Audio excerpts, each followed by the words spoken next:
Leitura da Bíblia em um ano, dia 157.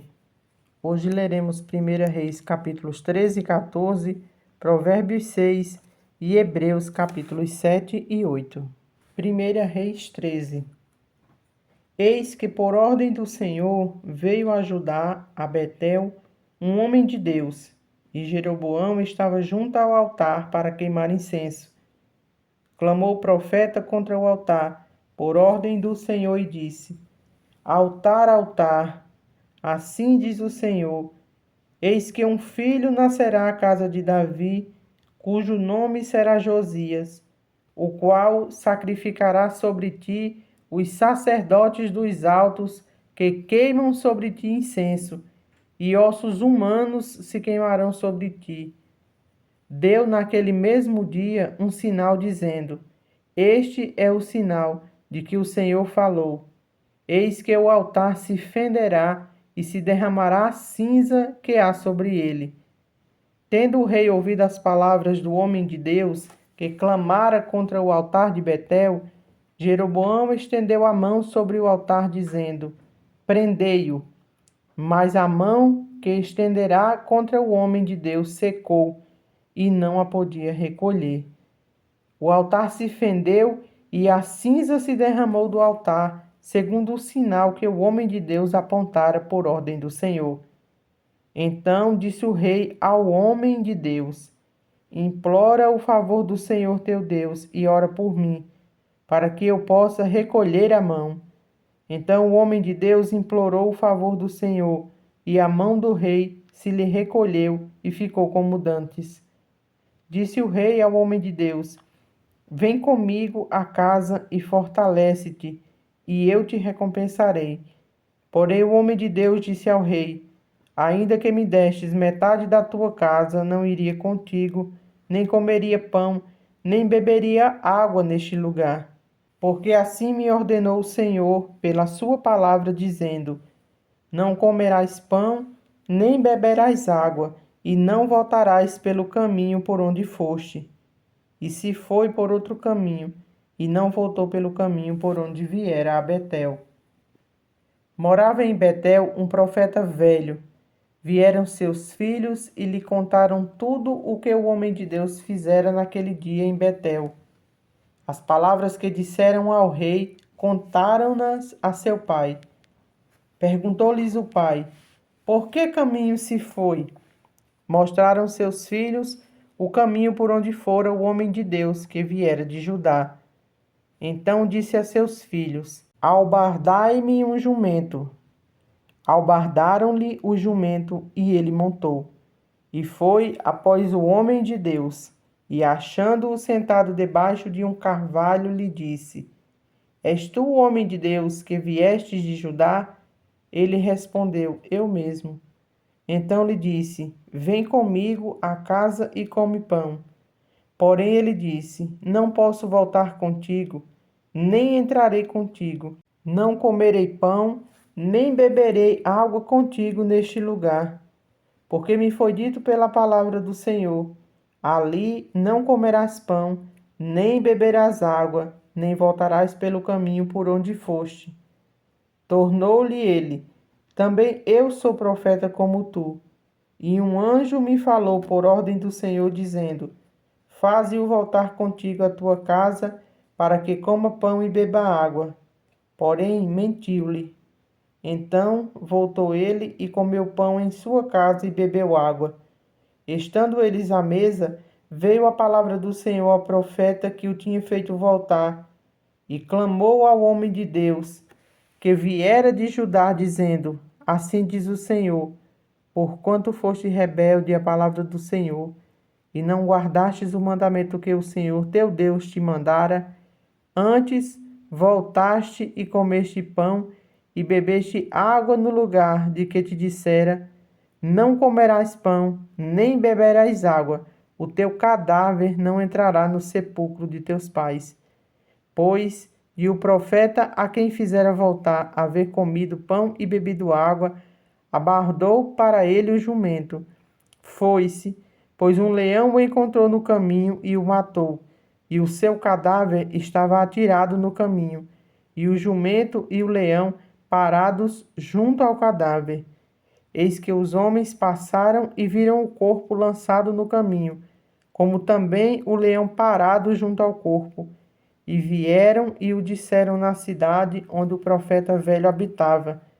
Ouvindo-o profeta, que o fizera voltar do caminho, disse: É o homem de Deus, que foi rebelde à palavra do Senhor.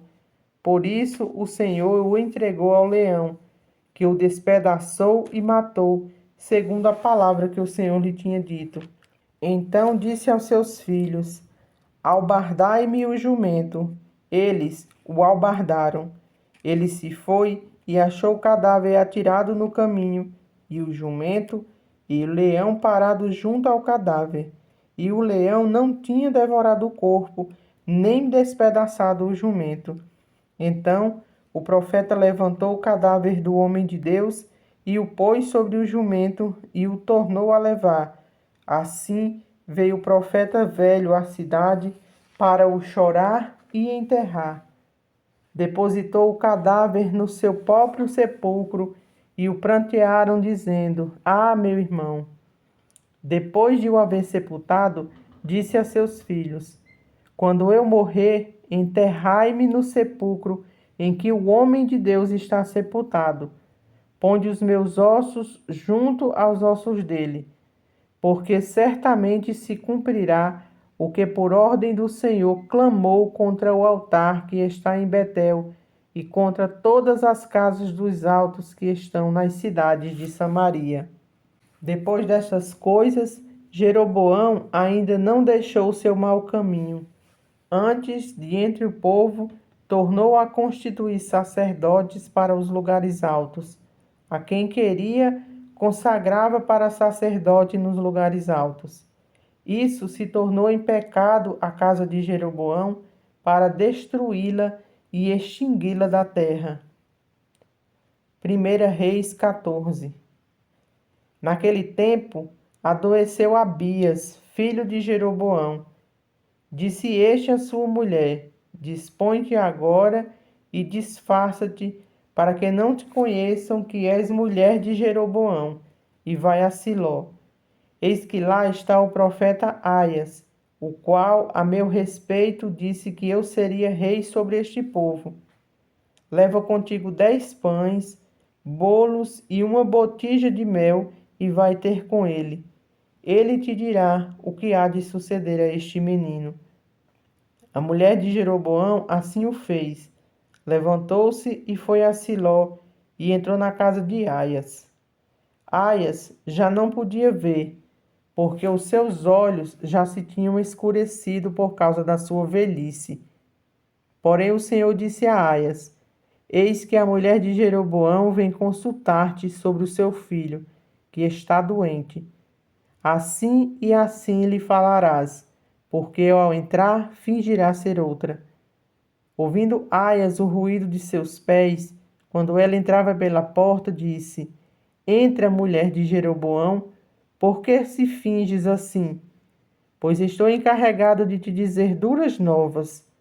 Vai e dize a Jeroboão: Assim diz o Senhor Deus de Israel: Porquanto te levantei no meio do povo e te fiz príncipe sobre o meu povo de Israel, e tirei o reino da casa de Davi, e tu entreguei, e tu não fostes como Davi meu servo, que guardou os meus mandamentos e andou após mim de todo o seu coração, para fazer somente o que parecia reto aos meus olhos.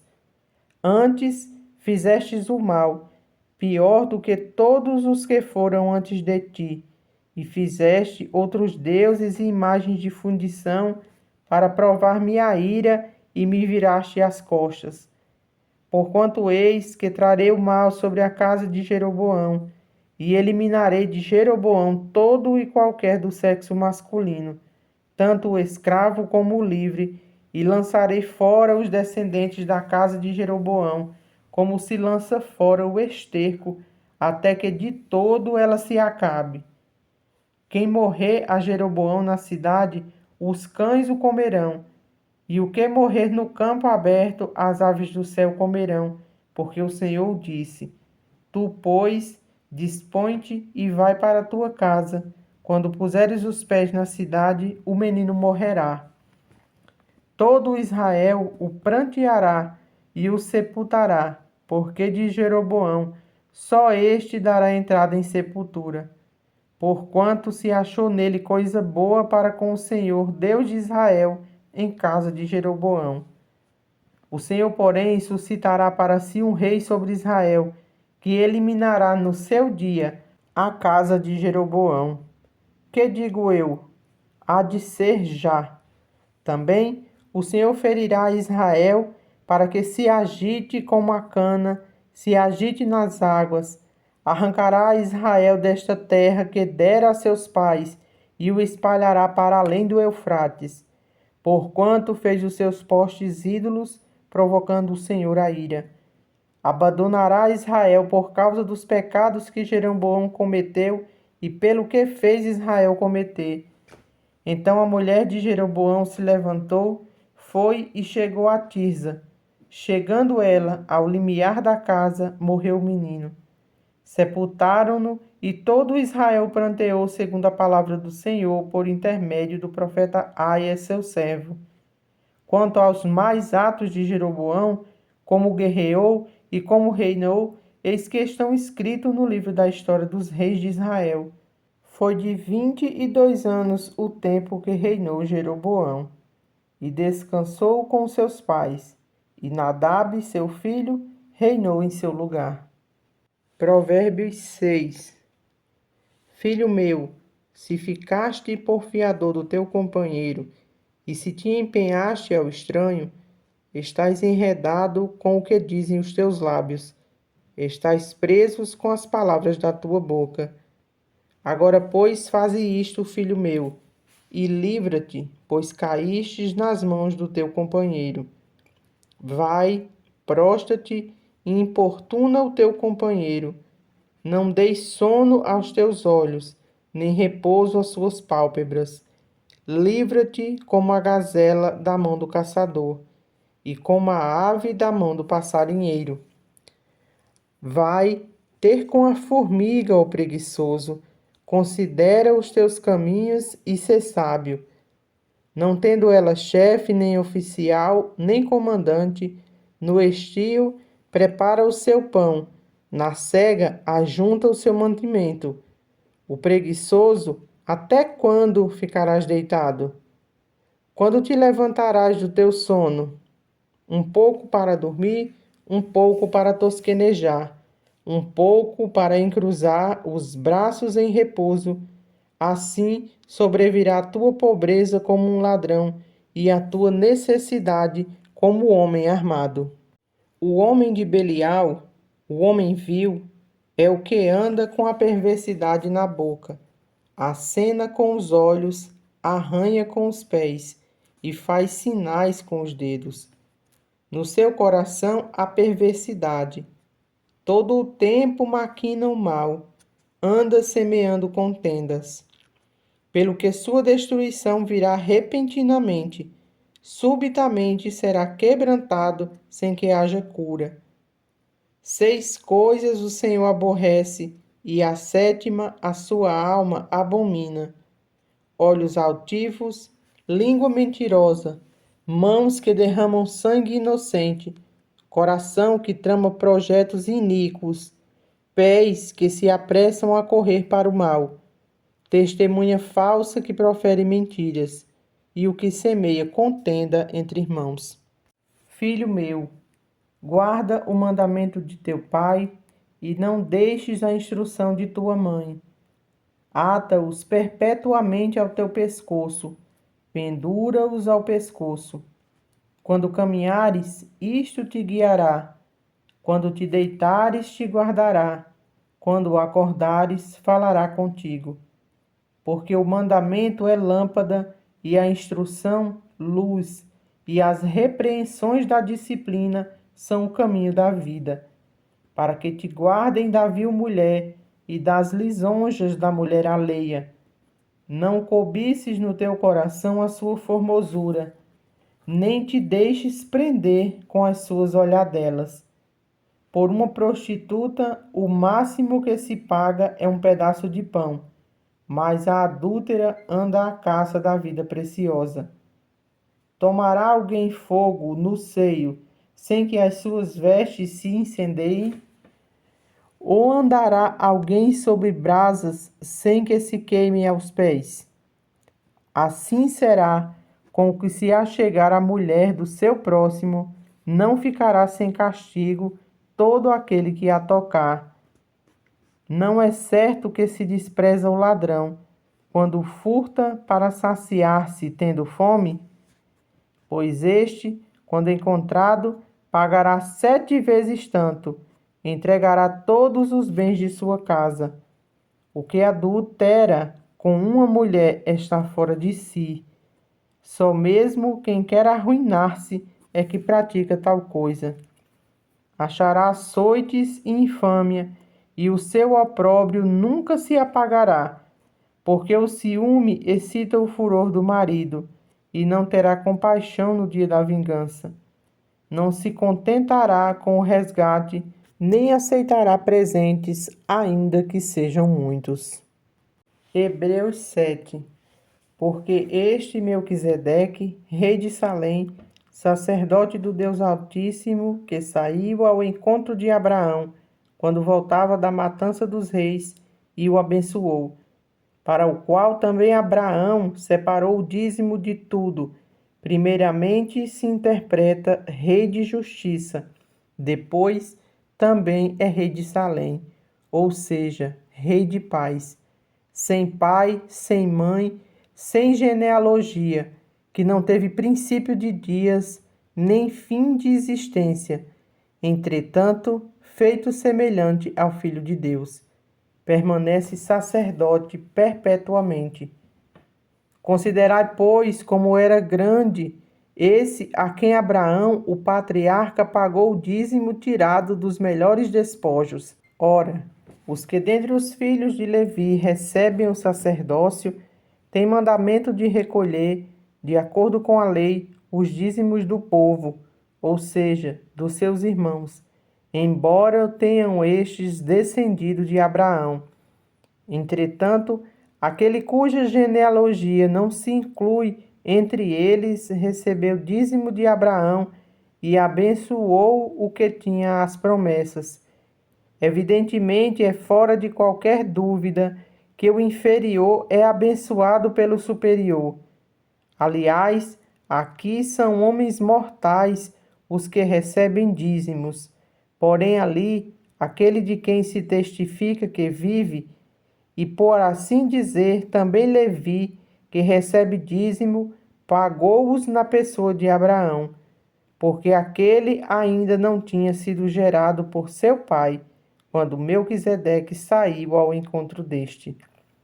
Se, portanto, a perfeição houvera sido mediante o sacerdócio levítico, pois nele, baseado o povo, recebeu a lei, que necessidade haveria ainda que se levantasse outro sacerdote, segundo a ordem de Melquisedeque, e que não fosse contado segundo a ordem de Arão?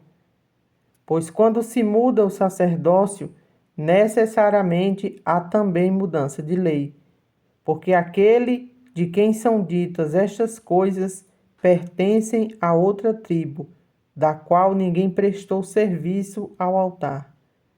Pois é evidente que o nosso Senhor procedeu de Judá, tribo a qual Moisés nunca atribuiu sacerdotes. E isto é ainda muito evidente quando à semelhança de Melquisedeque se levanta outro sacerdote, constituído não conforme a lei de mandamento carnal, mas segundo o poder de vida indissolúvel, porquanto se testifica: tu és sacerdote para sempre, segundo a ordem de Melquisedeque. Portanto, por um lado se revoga a anterior ordenança por causa de sua fraqueza e inutilidade, pois a lei nunca aperfeiçoou coisa alguma, e por outro lado se introduz esperança superior, pela qual nos achegamos a Deus. E visto que não é sem prestar juramento, porque aqueles sem juramento são feitos sacerdotes, mas este com juramento por aquele que disse: o Senhor jurou e não se arrependerá, tu és sacerdote para sempre.